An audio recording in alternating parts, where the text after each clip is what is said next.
Good evening, everyone, and welcome to another edition of our Justice and Pieces guest speaker series.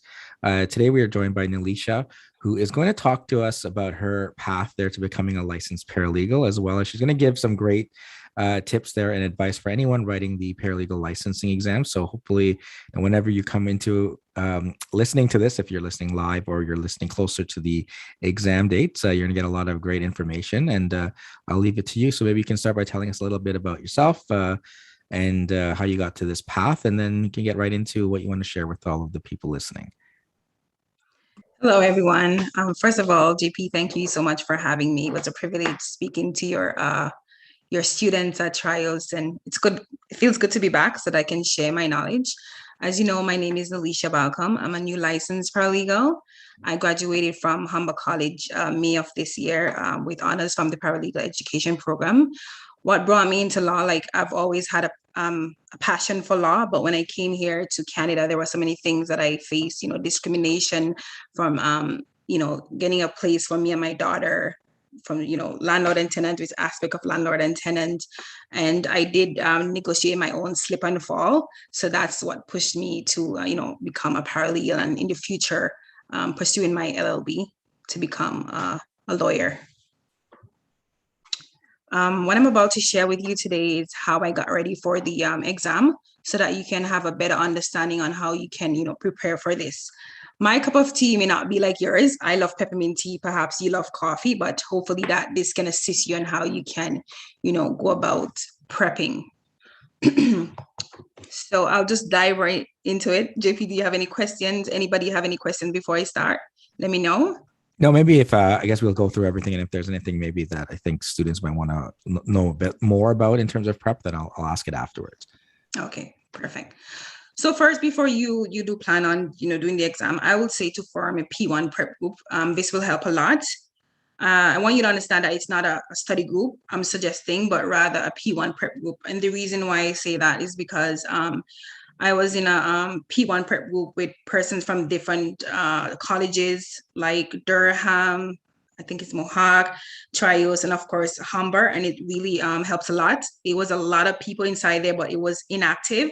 And there were a group of us that came and was helping each other. Shout out to Rachel, Natalie, Roxana. We were very active in the group, and we helped each other to navigate the process, and it really did help. And these were, ladies that were outstanding also in the paralegal, the licensing exam. So I would say form a P1 prep group. I'm not a group person to study because I don't want to deprive somebody of their time, and I work differently. So I mean, everybody is different. You can form a group if you like, but for me, I did prefer studying independently.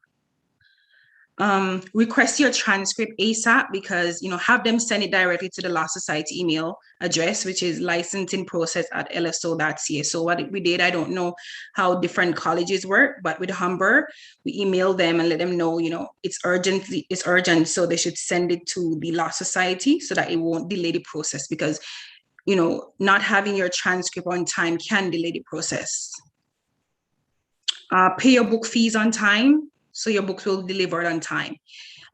In my time, I wrote it in July. It was July and October, 2 blocks. I wrote it in July. Everyone received their book at the same time. I know it sounds a bit unfair because persons who did it in October had a lot of time than us who did it in July. But don't be discouraged. You got this. Prepare your index. When you pay for the books, it wouldn't be ready right away. My books came in June. However, when the books are ready, you will get access to the PDF version before the hard copy. So I would say take that time out to, prepare your index. I do have my index here with me. I just wanted to show you how I prepare my index. I hope you guys are seeing. Are you seeing? It's a little blurry, but I think now you can see it. Yeah, you can see it. You can't see it? Yeah, you can. I think it's just maybe the filter. Sometimes it cuts. Oh, okay. Let me see. Is it better? But anyways, I can send you a copy, but just know that my index will not, I would suggest that you prepare your own index because you would know how you're preparing your index for your answer, but maybe perhaps it can give you an idea on how to get the your index going. It's very important. It took up a lot of time, like it's a lot of page inside here. So yeah, I would suggest that you work on that. I'm not a person who like to read to the computer. I prefer hard copy. So that's why I waited for the hard copy to come before I could start studying.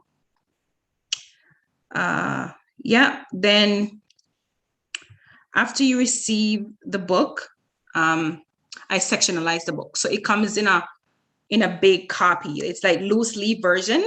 So when I received the hard copy, I took it to Staples, and then I had them sectionalize the book into different sections. So one book will be for criminal, one for administrative, ethics, etc., etc. It really helps a lot because for those who suffer from anxiety, when you see a big book, it can really jog your mind. That for me, I hate to see big books.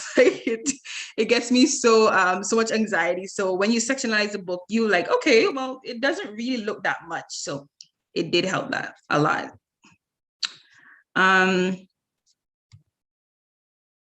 Get a calendar. I would like to take this opportunity to thank Iman for their free calendar that is on their website. They have a saying that good things doesn't come cheap, but this was free and definitely beneficial. So props to Iman. And like I said, for people that have anxiety, sometimes you don't know how to study. It's really essential for you to get a calendar. And I'm allowed to share right now, right? I want to share the calendar. If you don't mind. I think you should be able to share. Just go in. Okay. So this is the calendar. I edited to my own liking.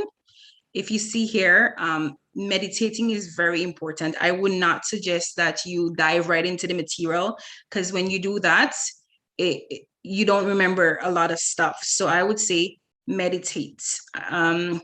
Take time out to just, focus on where you want to be and not on the exam. And then when you're ready, that's when you dive right into it. So like you see, I have here, when you receive the material, put materials into binders, etc. Day of rest. So everything is out here. And if you do miss any one of these, what I do is some days of rest that I had, I will then putting that stuff that I miss into the day of rest. So you have to be prepared, this is going to keep you accountable, and don't rush into the material because sometimes you see 20 pages and you're like, you know what, I can do 40 pages. No, that's not how you're going to learn. You need to, analyze it and let it sink into your head. So that's what I'll suggest. Let me stop sharing.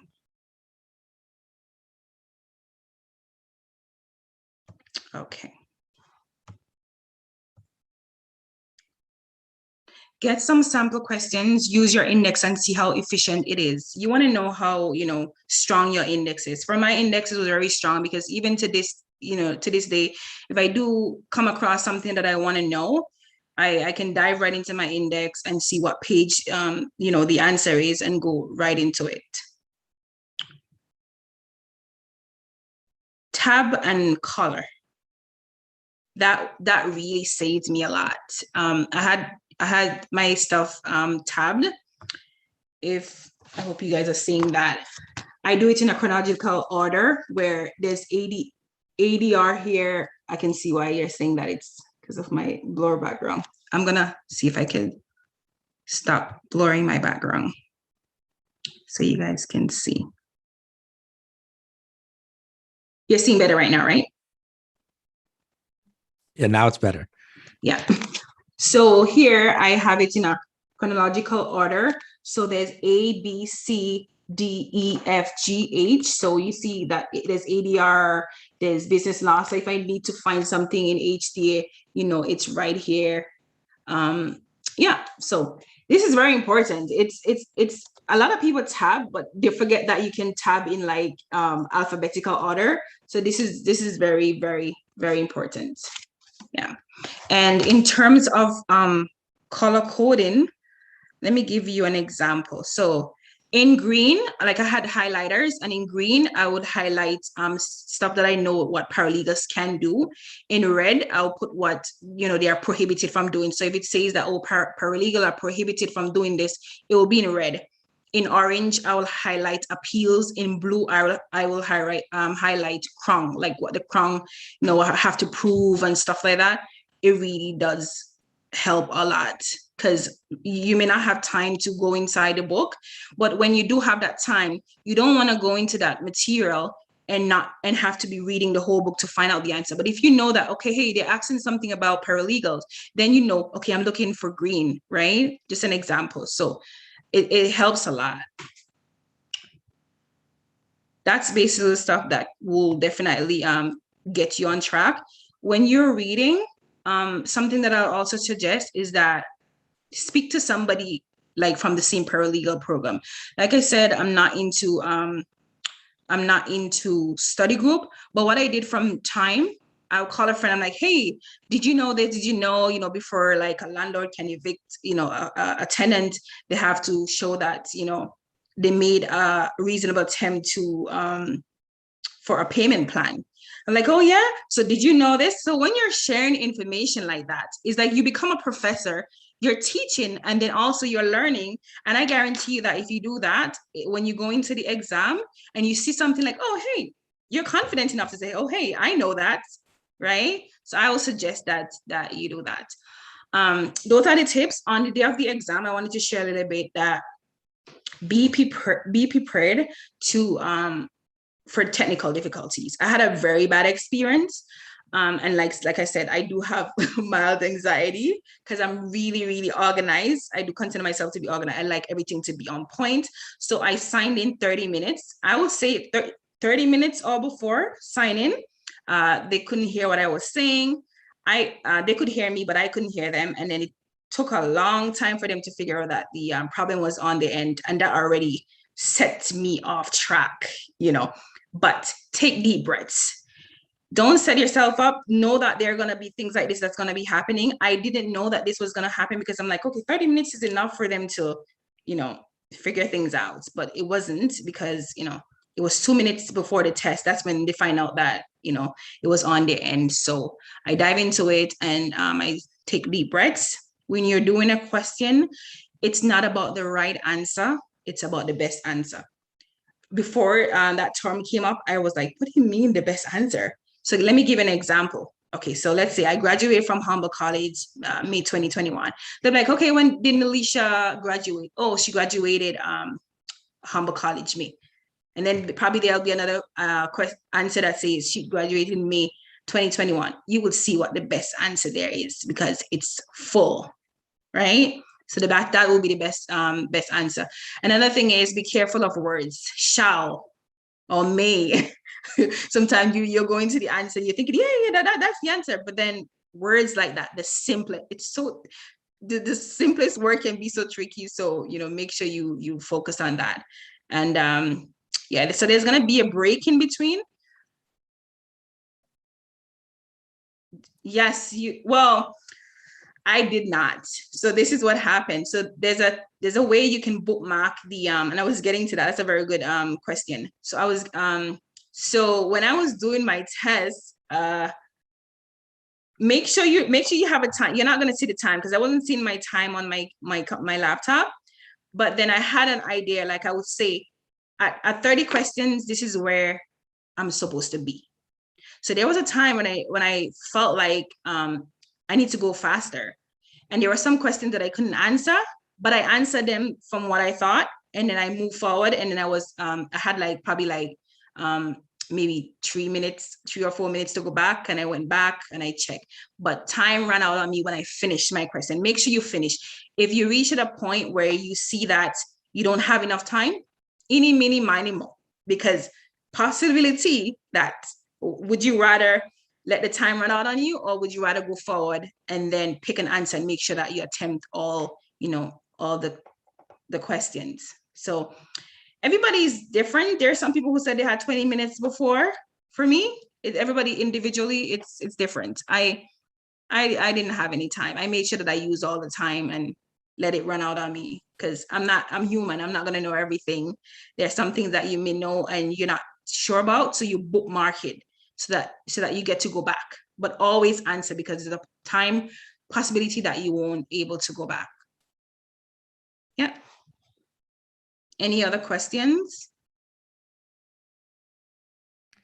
So you mentioned the technical thing there, but what else was different, I guess, in terms of being, I mean, I know you had at some point in your program at school, you were writing in person. Did you find anything different being, sitting in front of your computer at home versus sitting in a classroom where there was other people? I know when I wrote my barrister and solicitor's exams, it was like this big, building downtown Toronto, and there was probably like hundreds of people writing in these desks, and you can hear, the sound of people filling in the, and flipping through the pages and things like that. And for some people who have anxiety, that threw them off, right? But what did you find about having the experience, over a computer at home, other than that, that initial technical scare there that you had? Call me a veteran, because I moved from my program in person to online. So for me, the online thing was not a bad thing, but when the time is clicking, oh my goodness, that's something that I struggle with. But I hate to see the time running. And before I went into the exam, I decided that I have to, put my mind that do not focus on the clock. I wrote down at this time I'm supposed to finish at this. If the clock is on this is how many questions I'm supposed to be at. So, and then another thing was the proctor was speaking. The proctor was speaking during my my test, letting in other people. And I didn't know that she was not allowed to do that. So when it came to the second part, it was still happening. And I was like, hi, is it possible for you to mute me while you're, speaking to the others? She's like, oh my goodness, I'm so sorry. I didn't know. So make sure if that happens to you, speak up, because stuff like that can trigger, anxiety, because I was finding it hard. But no matter what, if you study hard, even though things happen, it's gonna come easily, and for the people who are not a fast reader, practice that right now, because you do need to read fast. For me, I'm so detail oriented that if I see something, by the time I already know what they're asking. So but I have heard that people who can't read fast have a difficulty, and just know what they're asking. Once you study the book is going to prep you well. If you're in school right now, make sure you pay attention to those professors, because the reason why I believe that I was successful, I didn't have to go to the ethics book all over, because I had amazing, professors in different aspects of the law, like criminal. Layla, shout out to Layla, Professor Farah, Professor Jason. I believe once you go to school and you focus, the material becomes so easy, right? And it's 63 chapters. So much you can take in your brain. Yeah. Now, Nelisha, I think before, again, you had showed you had created that, you got the calendar of kind of organizing your time. How did you find it in terms of mapping out, let's say, the 63 chapter? Did you kind of want to read through it a few times, or did you have a goal in mind, or how did it kind of play out? I know you wrote in July, where you just got the materials like 6 weeks or so before. So I mean, I think a lot of students have that same nervousness about when they get their materials and then writing right away. Is that enough time? What can you kind of share about how you structured the preparation time? So Iman really made it perfect, but like I said, I structured it to my own liking. I didn't follow it all the time, but one of the things that helped me also is that I consider myself to be very fun. I'm a people person. I like fun stuff. I hate boring stuff. It's good when you can use prep exams, right? That's really what helped me too. So, and I wanted to share that also. A friend of mine's, Mr. Prasad, he decided that I came together to try and help him, because he came to me and he said, Nelisha, I'm planning to set up a platform where I can help these future P1 paralegal candidate to pass the exam. So there'll be tutoring services. I also group up with another friend who's going to offer tutor services and stuff like that if you need accountability. So while I there was a platform that I used, and rather than reading the book all over, what I did was that I did scavenger hunt.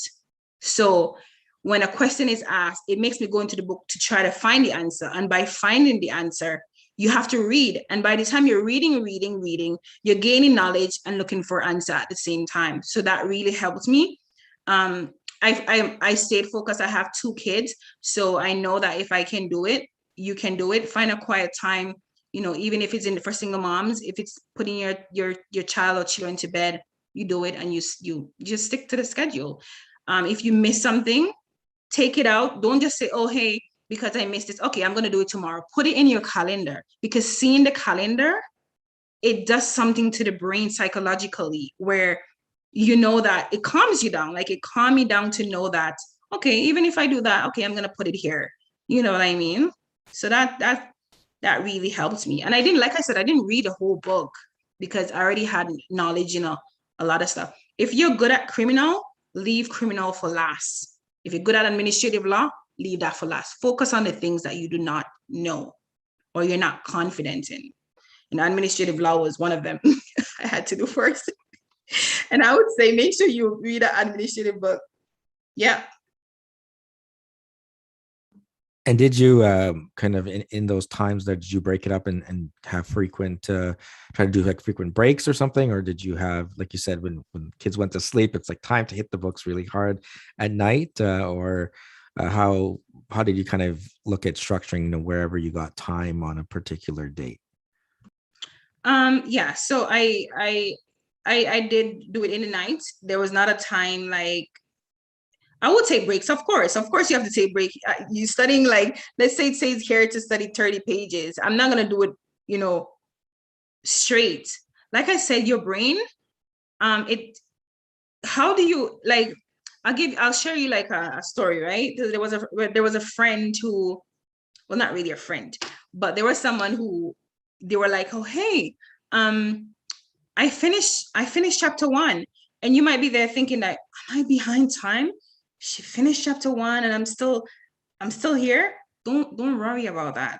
Because when you ask them a question, okay, so how long does it take to appeal this? They don't know. Your brain is set up where, take breaks. Read something, make sure you don't move on unless you understand it. It's better for you to spend time and understand than skipping through those pages because you want to stick to the calendar. No, I would never suggest that. Make sure you get it. Okay. Do whatever that you think that can help you. And if the calendar says that you're supposed to finish, take time. If you set up that you are going to do it in the night, break it down in in sections. You know what I mean?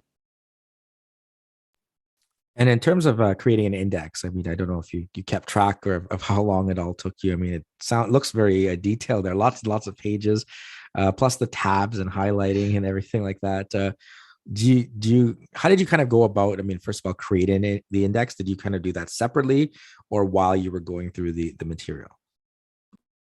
No, so I did it when I received the PDF version.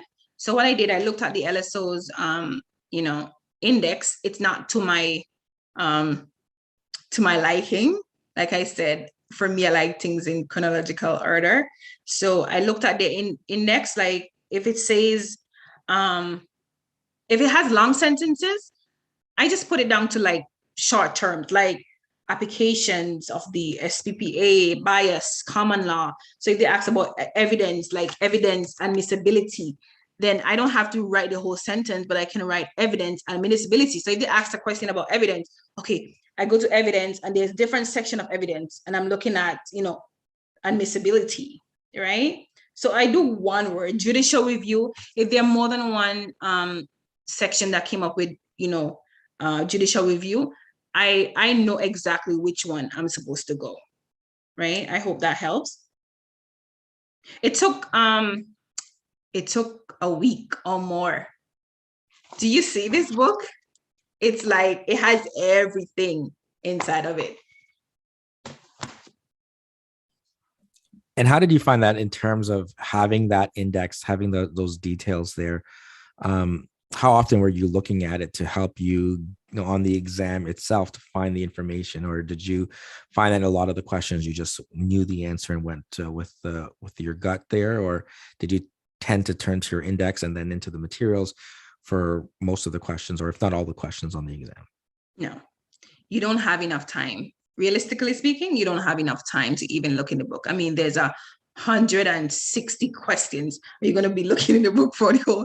But it held me fairly, like maybe like I can't even remember how many questions, like how many times I had to go inside the book, but I did go in there a few times and it did help because there are times when you know this answer and then you're at a fast pace. You go into the book, but then you start cutting down and it keeps like go up and down, up and down. So I had a little bit of time to go inside the book, and for me, it's better to go inside the book 10 times than to get wrong answers and not, pass the exam.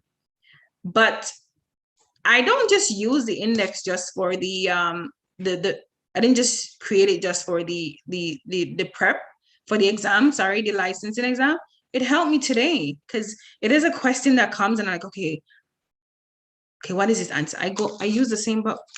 So it really is going to help me for my practice anyways, even though I'm gonna, be buying other books, this really helped me to navigate. Yeah, that's also a very important point. I think I tell students while they're going through class, and I'm glad you also brought that up. That a lot of the stuff you learned from your program that helped you because it's the same competencies that you're being tested on. So it's not about just read this book once, pass the exam, and then have like a bonfire and throw it and be excited that you're done with it, right? I mean, there's obviously a lot of information in there, and certainly as time goes by, some of the laws and things change. But I mean, I think it's a great resource nonetheless for Of you course. after starting your practice there. Now, as Yeah. well, in terms of the exam, the other thing there is in terms of if there were any questions you weren't sure of, did you kind of have this method? I know some kind of just go right in and they don't need to look at the choices, or others will cross out A or cross out B, and they're like, okay, it's either C or D. I think it's C, and then go with that. Or what kind of did you do a bit of both? I know the elimination method. I was aware of the elimination method, but I don't know. For some reason, when you do these prep courses, it really already bend your mind to know what to look for and what not to look for. So I think I think even if I don't understand the question, you know where I look to the answers. Because sometimes you're reading something like, what am I reading? And then you look to the answers and you realize what they're asking for, and it comes back to your knowledge. I believe like if you study, it would come naturally, like that for me. And because of like all these things that I did with tabbing and highlighting and scavenger hunt, it really did help me to understand that I didn't have any difficulty answering the question. And if I had difficulty answering the question because I don't know, and that's when I used the book. So I didn't really have to use the elimination method. And what about I guess in terms of questions where there's more, I know we can't talk about specific questions at Yes. all there, just to be clear for anyone listening, but like in terms of, and this could maybe even when we could use an example from your program, right, where you'd have this analytical question, right? You'd be given some scenario or something like that, and from ethics, the duty of confidentiality, for example. How do you take that knowledge and now apply it to a question? Because I think these are the questions that over the years I've been teaching with multiple choice exams that really trip up students because they know the material, they understand it, it's open book, they can get it, but then they're given a choice of get off the record or whatever the choices may Yeah. be, and they're like, well, which one could it be? I know the duty, but I don't necessarily know what I'm supposed to do. What can you share kind of from writing exams like that might be useful? I find that's the easiest exam because for me, once I have knowledge, if you bring anything to me, I'll be like, but because questions can come so tricky where like, okay, if a client comes to you and give you, let's say $100,000, what would you do? You take it, you write up a retainer. You think in your mind that that's what you're supposed to do. But once you know the rules from the book, you're like, first of all, when you read a question, you won't even have to wait for the answer. You're like, hey, you can't do that. And then you go into the answer and you will see you can't do that. I think it comes naturally. For me, it comes naturally. And those are the questions that I think I would, prefer than any other questions. Because once what you're supposed to do, then you can apply it to the question. So I would say that once you won't have a problem with that. And go with your heart. Don't if you go with your heart and your mind. If you think something and then you start questioning yourself, you're gonna change the answer and you're gonna put something that's not supposed to be there. So if you know that you're competent and that you carry the ethical obligation to ensure that everything is right according to the LSO, to the Law Society, then you know what you're supposed to do, right? And I think this was really easy for me because, the ethical part of it, because my mind was fresh and I had an amazing professor, Alex Colianjo. It was my last subject before I moved into the exam. So my mind was fresh. So if you're doing the exam, I think February is the first block. Don't delay, because when you delay, majority of the time the people in October end up getting two months study, less than 2 months, when they had all like from July, August, September, October, they had 4 months to study and they procrastinated. But when your mind is fresh, I believe that you can achieve anything, not that the people in, the October couldn't, but I would say go when your mind is fresh with information. Yeah, it's good that you mentioned that, because I mean, it starts in July, right? And then the people, as you said, 6 weeks, they feel like, oh, I don't have enough time, and I'll do it in October, or I'll do it even next February, and I'll have like 8 months, and I'll have all the time in the world. And then life happens, right? And then that 2 months, 4 months becomes 1 month. That 8 months becomes 1 month, and then you forgot everything you learned in school as well, Yeah, right? So that's why I had to get it over with. So I'm glad that you kind of share that, because I mean, I get that question as well. Like, I need more time, but again, that's only in an ideal world where you will get that time and you'll be able to spend it on prepping for the exam. What was it like after you wrote the exam? How was the waiting game there, so to speak? I know they were pretty quick this year because it was all online. I think it was that was the reason it was faster than in years past. But what was that like, and what was the feeling when again, I think even a couple of weeks ago, they released the October results. So I think shout out to Robert Bird. He's always there to congratulate I don't know if he has like a filter on his LinkedIn or something, but he is always there to congratulate all the new licensees. I think it's really nice. Especially when I see my students who pass that you get that message right from the chair of the paralegal standing committee, one of the benchers, welcome to the profession. But maybe you can tell us a little bit about the waiting game and then finally getting the good news when you did. I'm glad you asked that question because like when I finished the exam, I had dreams. I'm a type of person that when I'm anxious about something, I just start dreaming about, if I pass, if I fail. I checked like every 2 hours. I was on like checking. I'm like, did they send the message? And I don't know.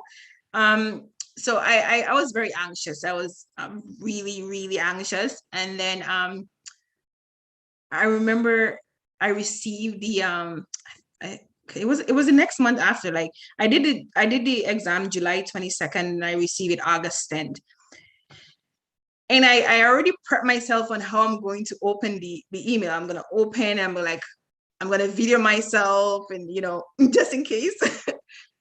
But I just one time I was on my computer and I just click and I'm like, I'm looking at it, I just see PSS and I'm like, I was like, it's I try not to say that because it gets so emotional because I worked really hard.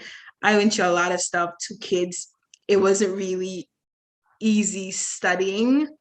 I almost had, like, even with my paralegal program, I almost had like a, a mental breakdown where, one time I was doing my exam and I just stopped.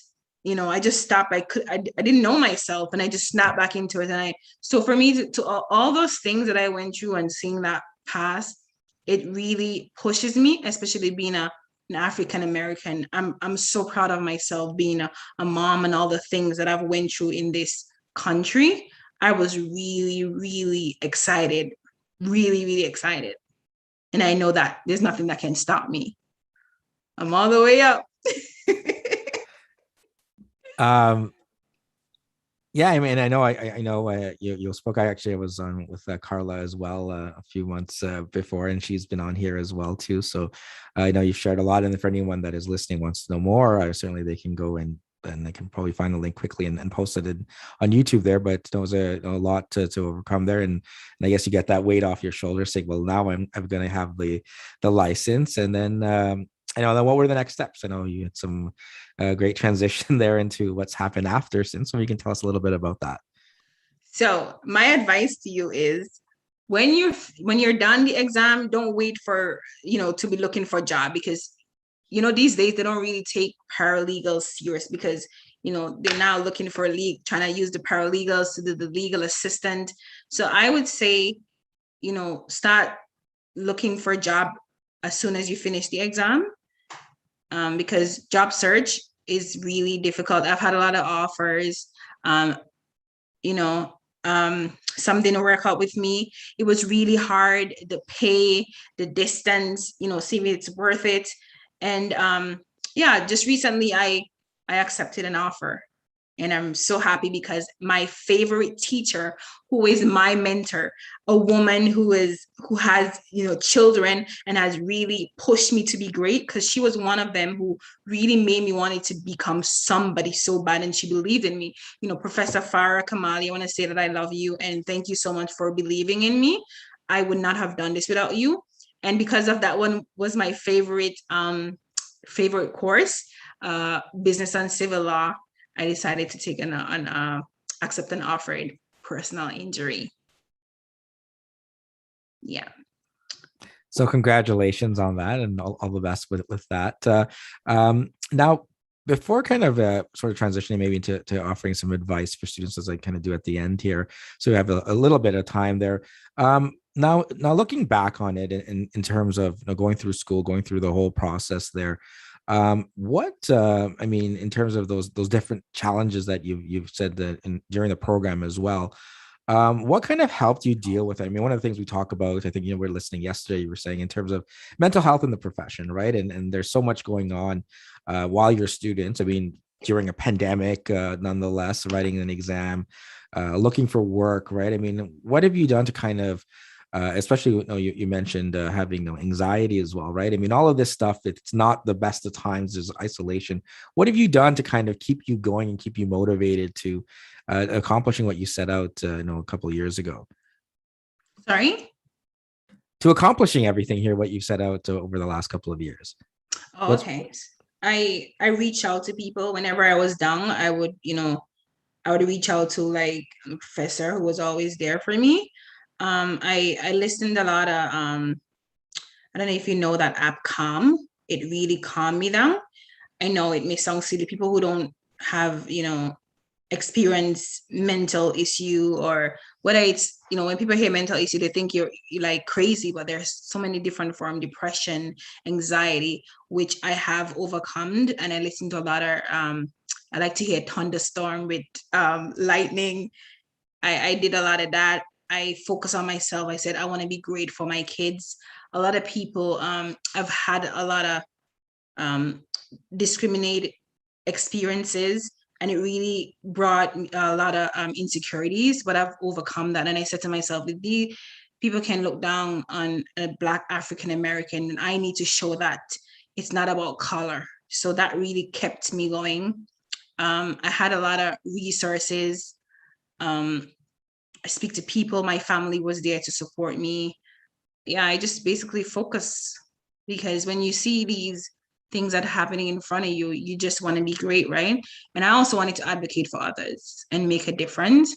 So that's really what helped me, what kept me going. I started going to the gym, because when you're home COVID, a lot of people have gained a lot of weight. And mental health is real, because you're home all the time, and I had to navigate home online, and having to let my daughter go virtually. It's a lot, but sometimes you have to embrace, when life shows you lemon, you make lemonade. That's my favorite quote. Yeah. And since, like, again, in terms of getting into the profession, and traditionally, we're seeing, certainly over the last few years, I think the numbers are much better, but diversity in the profession, right? I mean, how important is it then for people to come to paralegals or lawyers of the same background as them, right? I mean, there's maybe more of a trust, or even just to say, well, look at what you're doing, right? I mean, how does that kind of relate to you? What do you think in terms of in our profession there, the importance of greater diversity in any, in terms of Black, Indigenous, people of color, women, right? I mean, any grounds there? What can you share about that? Well, diversity is very important to me. So when I'm job searching, I looked on the website, and to be honest, because of my experience, even when I was trying to get a job, I was being discriminated, because I was Black. And so, looking online, if I don't see any, diversity, it kind of really trigger that, the feeling of being rejected because of my color. But what I did is I looked for firm that there's this person who really reached out to me, and when they saw my story online, they sent me an email of firms that were diverse, that had diversity, and I reach out. But what I would suggest is, when I was being interviewed, I'll ask, "What's your culture like?" You know, and I want to be that person that, even if there's a firm that has no Black person, I want to be the first Black person. Those are the records that I want to set. It didn't stop me from applying for jobs, or I just navigate. They're gonna be people who are not gonna like you, but at the end of the day, if you're smart, when I entered a firm that I accepted, it was like they believed in me. And even though there were better opportunities than that firm, the fact that when I entered into that interview, and they disregarded my color, and just started interviewing me, and I got the position, this is somebody that I would want to grow with. You know what I mean? The feeling of being accepted. And he's not a Black lawyer or anything like that. So for me to feel accepted, it it gave me hope that it's not everybody who's like that. So even if you don't see a firm that has diversity, go there and see what it's like, because maybe you can make a difference. I want to be that Black American who's make a difference. Okay, perfect, Nelisha. So thank you so much for taking the time here, and joining us and sharing about preparing for the exam, and more about how you've succeeded there, and what's there to come, right? As you just mentioned, you accepted this offer. So all the best with that. I was wondering if you have any final words of wisdom, especially for those who may be going through similar struggles, right? That they're trying to get an internship, or they're trying to look for their job afterwards, or even during the school, right? That they're facing discrimination, or they seem to have all of these doors keep closing in their face. Anything you can share, kind of from what you've gone through and been able to overcome, and as well, any final tips there for preparing for the licensing exam as well. And thanks again for joining us. Before I answer that, I've seen some questions here, and some thank you so much, Daphne. Sorry if I'm pronouncing your name wrong. What I would say is, it's really hard, JP, to get a job with no experience. But my advice to you is, do not give up. It took me 6 months, even though that I had, different offers. When it's your turn, it will be your turn, because for me, everything happened so perfectly. I was looking for a job, getting depressed because I'm not finding the right job. And then I ended up being in a firm that's like 5 minutes away from me. And the pay is not bad. I mean, it's not as, like the others, but you will know when to settle for less but great. There's a difference between settling for less and settling for less but great. And I know that I'm gonna have a great experience at this firm. Sell yourself, even though you're not experienced. You have transferable skills. Before, I want to share something with you. Before, when I was doing my internship, I spoke to somebody, and I worked at Tim Hortons. And when I got interviewed, he was like, "Oh, you worked at Tim Hortons, you sell coffee. Well, you're going to get the job." And it was such a bad comment because it was said in a sarcastic way. And I said, well, that's a transferable skill because I'm excellent multitasking skills. Sell yourself. Even if you don't have the experience, let them know, hey, I don't have the experience in this area, but I'm a fast learner. I'm detail oriented. Sell yourself, because that's exactly what I did. I have no knowledge, I don't have a lot of knowledge in personal injury, but I've had negotiated my own slip and fall. And I just sell myself. So do not be afraid. Sell yourself. Tell them exactly how you can make the firm, better and different. And don't give up. And for me, I've been helping others. If I'm not qualified for a position, even if, I will share any job opportunity. So if I'm going to apply for a job, I'll send it to my friends, because there's no competition here. What's not for you will be for somebody else. So share someone. If you're in a firm, help your peers. Connection is very important. Networking is very important. If I go at the firm that I'm going to and there's a position available, I'm like, hey, there's a position available, come on. But people are so greedy these days. They don't want to see another person thrive. I'm not like that. We're in this together. And even though I get a job, I'm still gonna be advocating on my LinkedIn for people who are finding it difficult to find a job. And I can give you a few tricks and tips. So reach out. My name is Nelisha Balcombe on LinkedIn. JP, you said when you post the video, send my information below. So don't be afraid, reach out to me. And I do hope that I inspired a lot of people here. And if you need any help, I'm here. And thank you, JP, for having me. I really appreciate that. You're amazing. Thank you so much, Nelisha. And again, I did post it there in YouTube. I'll see if there's another place to add the comment there. But if you're listening to this, go and reach out and connect with her. I know someone was asking about getting, because I guess when you had the blur on, they couldn't see, but I wanted to see how the index looks like. Perfect. So all the best there. And all the best here in your new job here. I hope it all works out great for you. Thanks again for coming and doing this. And thanks again, especially for the previous Thank you, everybody. All the best, everyone. Take care, and hopefully see you tomorrow. Take care.